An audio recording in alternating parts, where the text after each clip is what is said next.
How's everybody doing today? All right, everybody. We've got defensive end Mike Green, still top 5 in all the categories as he was last week. Top 3 in sacks in FBS, top 5 in tackles for loss, and number 3 among defensive ends in college football in tackles. Question? Coach has just talked just about the attitude since you got back. Just how walk me through that from a player's perspective, and just how eager you guys are to get back out there after watching one slip away on Saturday. Yeah, so the approach that we're trying to take now is coming out with aggression and making sure that we're fired up to play our next opponent. And of course, like that's also going to have to come with some discipline and trying to be focused and things like that. But mostly for the part is like we're just trying to get this bad taste out of our mouth, and we're trying to focus on the next opponent and make sure that we're doing everything that we can to play up to our ability. Is it fair to say the aggression's there? It's just the miscues kind of magnify a few things that went wrong. Yeah, for sure, and it kind of has to have a balance, of course, like with the aggression and making sure that you're dialed into everything that you got going on.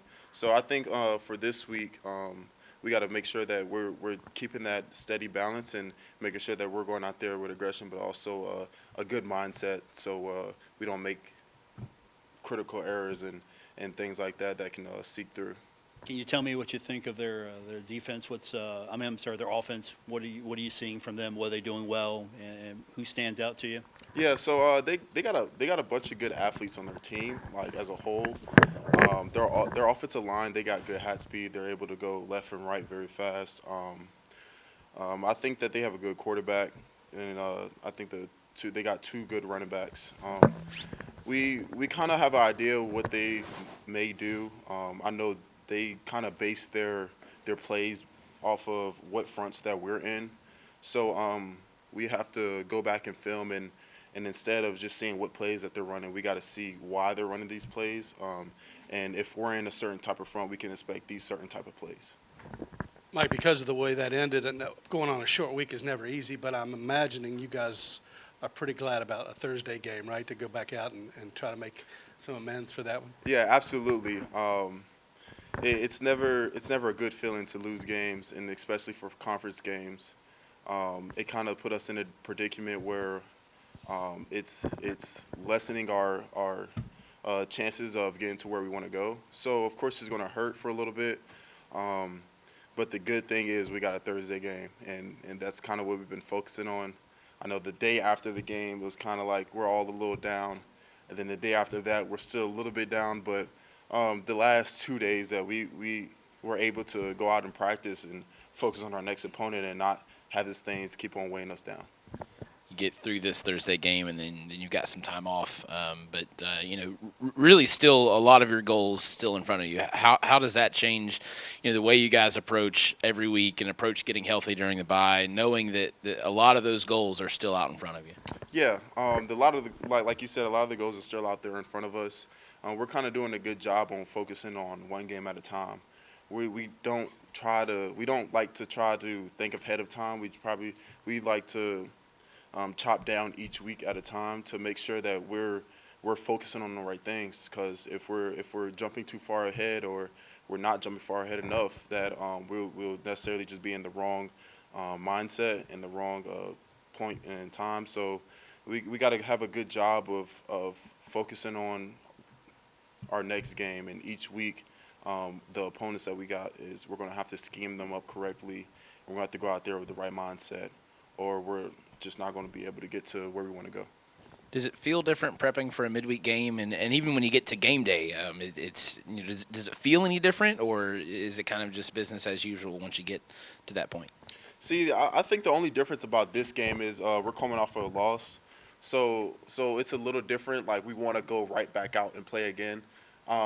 If let's say if we came off of a win, it would be a quick turnaround. So I think coming off from a loss, it's going to give us a good opportunity to go out there and perform better from what we previously did. So I probably think that would be the biggest change in the midweek game. Mike, the collection of guys you have up front there, and you guys battle each day, do a lot of drills together, that stuff. Just kind of take us through, day to day, and how all these guys make each other better as you go through the practice sessions. Yeah, so I had a talk with our defensive line last night after practice, basically just saying that we're going to need everybody. Some people are going to be down, banged up. Some guys are going to have to step up in these roles. Some of our younger guys going to have to get in the playbook a little more and focus on what we got going on. So I think we got a good group of guys. I know it's probably not a lot of defensive linemen as a whole that competes with our group. I feel like we have a very solid group, especially from our first and second group that rolls in the game. It's not really a big drop off. We'll roll, and it's like basically the same group that just came out is going right back in. So we got a great group of guys that are just able to go out there and play, and I think that helps us with the defensive line. As Gibby works back to being able to play and working back to health, just what has his leadership and experience meant for you guys as a group as you guys are going out there and watching him continue to work back? Yeah, so Gibby, and as well as every other person that's out here hurt, they do a good job with not putting, I guess, like their situations on the players that are good. So it's like if somebody's down, Gibby, for say, will try to get them up. Like, he's not gonna put his problems on somebody else. So I think he's also an older guy that's been here for some time. So he knows what it's like to be all the way down. He knows what it's like to be all the way up. So he has a good, steady pace of character, and I think it leads and it takes him a long way. Anything further for Mike? I appreciate it. God bless. All right, y'all. Next up, we got kicker Reese Verhoff. 3 for 3 the other night, career-long 51-yarder, and if you watched him in pregame, he was hitting from 60 plus. It was a lot of fun to watch him the other day. Just how good did it feel to watch that 51-yarder go through? I know you've kicked a couple long field goals this year and not had the success that maybe you wanted, but to see that one go through, just walk me through that emotion and that reaction afterwards. It felt really good. I mean, first of all, I'd like to thank my short snapper and holder, and then the people blocking on the line. Like Alec and Drew Pettit are lights out, and they're pretty much what makes everything easier on the operation. But after I made the kick, it was really nice because I know I'm capable of doing that, and I've had the opportunities, and then finally when I capitalized on one, it was good. It's a good confidence booster as well. How about Ishmael out there kicking with you in pregame? Oh, that was fun. So sometimes we can't travel a backup kicker, and so it's always good to have somebody that's athletic enough to kick. And I think Ish actually played soccer. He has a soccer background, and it's actually pretty impressive what he can do for just a guy that plays football and just kicks the ball well. You special teamers spend a lot of time together, and from what I understand, he can do a lot of different things on that side. Just how fun is it to be around a player like that? It's really fun. It's just fun because it's cool to see a guy that I guess doesn't see the special teams room as much, and then seeing him, and it's just fun. And pregame, we were kicking to the returners, and I was just sitting next to him oh, this is what we did. And it was just fun to watch him because it's just this guy plays a different position. So You guys have to have such short memories as kickers, but do you kind of feel like on a night like that, a guy gets a shot back in basketball? How much does that help your confidence going forward? It helps a lot, especially with having to go into the next games, especially since it's conference time, and conference, those field goals mean a lot. And so for me, it's a big confidence booster and just helps me go out in the field knowing I have what it takes to put the ball through the uprights. For the coaches to continue to give you those opportunities, even if it might be on the edge of a range that you've made before. What has that confidence in you meant from them? That means a lot because to me that means as a kicker, your coaches believe in you. And when you have your coaches believe in you as a kicker as well, that makes your confidence even skyrocket more because that knows everybody on the sideline over there believes in you and trusts you. You know, for me, what was that like, the team reaction aspect of it? I mean, you're seeing, you know, obviously Galante's going to go nuts, but you see Coach Huff bouncing around. You see guys coming off the sidelines. Like, they know the grind you've been putting through too, right? Yeah, it's really cool because as a kicker, I mean, sometimes people, like, they might not get as much love, but when your whole team's celebrating, that shows that everybody cares about you, and this team, everybody cares about everybody on this team, and it's really big. Anything further for Reese? Thank you. Your daily vitamin of center, Logan Osor. Lead off Luke, Midland to Midland. Go ahead. You know, obviously coming off of a loss like that, you feel like you missed an opportunity, but you get a quick turnaround and get right back out there and get to work, you know, almost as soon as you guys got home. Walk me through what these last few days have been like as you kind of turn the page mentally and prep for a Thursday night game against Georgia State. Yeah, I think it's a great learning experience, and I'm glad it happened when it did. I'm glad it happened early so we can obviously learn from the mistakes, and I'm also glad that we're having a quick turnaround for Thursday so we can get that bad taste out of our mouth. So I think we're just going to use it as motivation, you know, fuel the fire, and just really get after Georgia State. What do you see from them when you look at them? What are they doing well, or what are they trying to do? I think they're really physical as a defense. You know, they're big up front. They're athletic. They got some twitch to them. They're going to get after the passer. They're good at that. They're also good at stopping the run. I think overall, their defense is pretty underrated. They got some good players with some really talented, skilled players as well.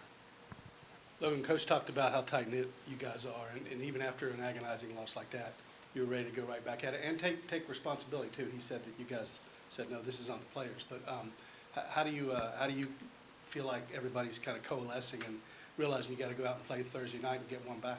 Yeah, we had to take responsibility of that. I mean, you know, as a staff and everyone, like, you got to take full responsibility of it too. But you know, we can't go out there and make those crucial mistakes we did in the fourth quarter. Like, that's just, we can't do that. That's not coaching. That's 100% on the players, I feel like, and that's how we feel too. So we're just going to, like I said, we're going to use it as fuel. We're going to learn from it, and we're going to take that motivation into prepping for Georgia State. Give you a chance to brag on a couple of your guys here.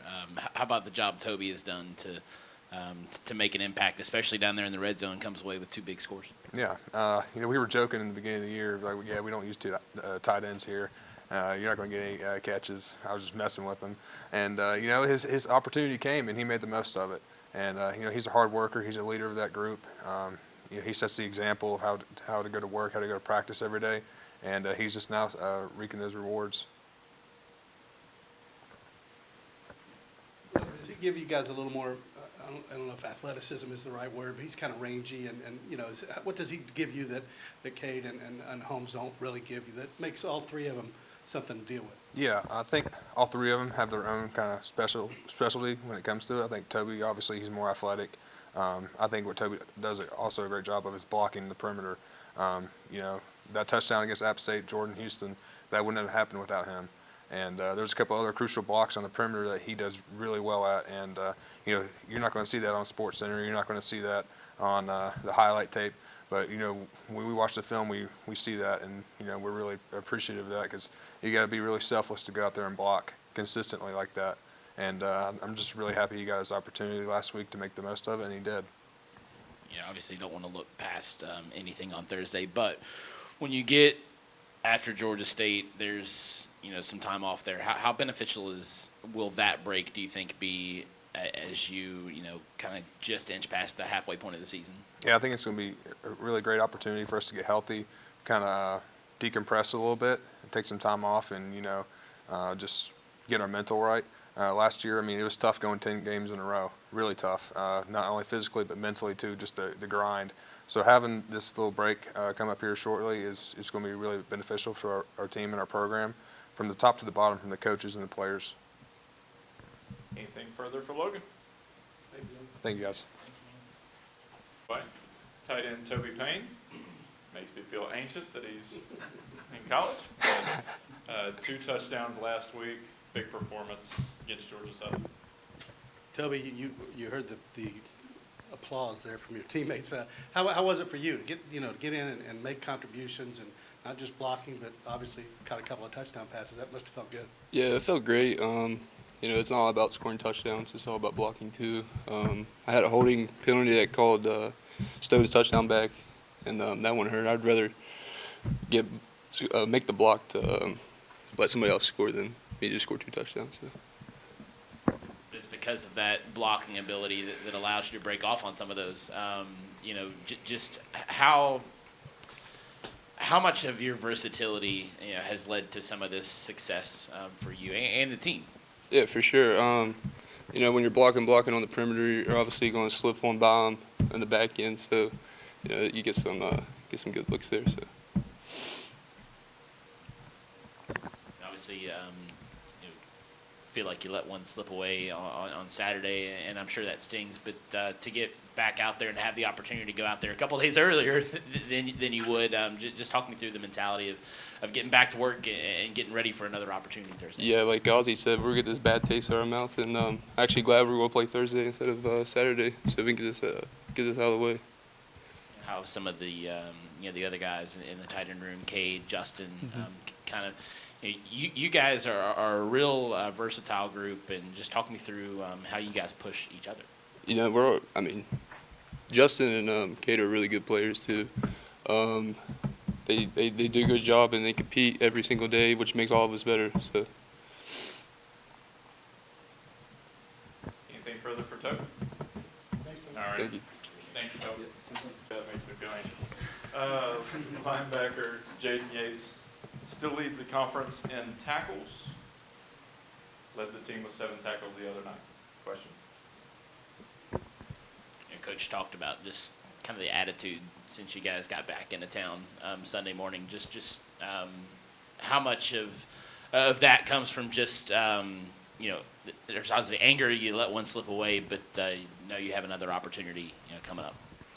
I mean, like you said, ain't nobody really too hee-hee-ha-ha about the loss, but quick turnaround. Got a game again on Thursday, and if you kind of let it linger for too long, it's going to come back to bite you again. So got to definitely do a good job of learning from the loss, what we could have did better from top to bottom, staff, coaches, players. I mean, everybody got to hold themselves accountable and kind of look back and realize what we could have did better so it don't happen again. But at the same time, you got to be able to use that to apply to the next game. And that next game just happens to be around real fast than the usual week. So we got to come back out on Thursday and handle our business. Look at them on film. What do you see from them? What are they trying to do? What makes them difficult to handle? They want to run the ball and go deep. I mean, that's what it is. They want to establish their run game, and they want to take some shots down the field. I mean, I feel like defensively, that's what it comes down to, and we know that, and they know that. It's all about who comes out and executes their game plan on Thursday the best. Obviously, everybody looks at that last 4 or 5 minutes of the game, but for the first 55, you guys did some good things, and just how do you build off the positives from a game like that and know that you guys still have opportunity in front of you? I mean, yeah, I feel like, especially from a defensive perspective, for the first 55 minutes of the game, I mean, we played about as good as you can play on the defensive side of the ball. I mean, it just sucks anytime you let 55 minutes get outshined by the last 5. I mean, so that's probably the biggest thing for us is we got to close games out. We got to finish. To me, I mean, I don't really care what happens on the other side of the ball on offensive special teams. At the end of the day, we let some guys rattle off 21 straight on us, So regardless of how they got to 21, where they started the drives from, to me, 21 is 21. So, I mean, we didn't find a way to apply what we had been doing all game in order to finish out the game. So, I mean, that's going to be the narrative everybody sees. That's obviously the narrative around the building right now. So, it's unfortunate. Coach said the key, Jaden, is no finger pointing. Obviously, it's a team sport. Everybody's got to take accountability. But the best teams rally from an opportunity after a loss like that, right?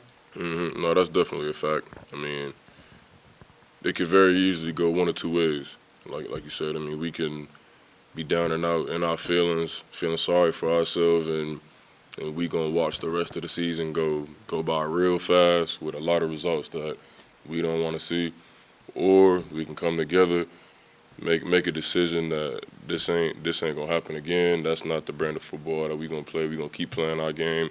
We gonna keep doing what we need to be doing to be successful, and things gonna take care of themselves. And we know how to do that. We know how to make that decision. We know how to show up on any given Thursday or Saturday and handle our business, and that's what we're gonna do. You know, last year you guys were in a situation where you had to play 10 straight games to end the year. Obviously, a little bit of an extended time off after this game. How important is that going to be to use that to your guys' advantage as you go down the stretch after this Thursday night game? And I feel like it's real important. Like you said, 10 straight games last year, so we kind of knew going into this year what type of we're not on a run like that this year, but it's a long season, like everybody knows. I mean, and if you look at some of the games, oftentimes it comes down to who's healthiest later in the year. I mean, who's key guys and who's playmakers and things like that are still available and at the ready when the lights cut on. So I feel like it's very important for us to take advantage of the kind of time off we got, make sure everybody's taking care of their body, everybody's in the training room, everybody making the right decisions with the break and things like that, so we can come back, kind of hit the ground running. Anything further for Jake? Thank you, Jake.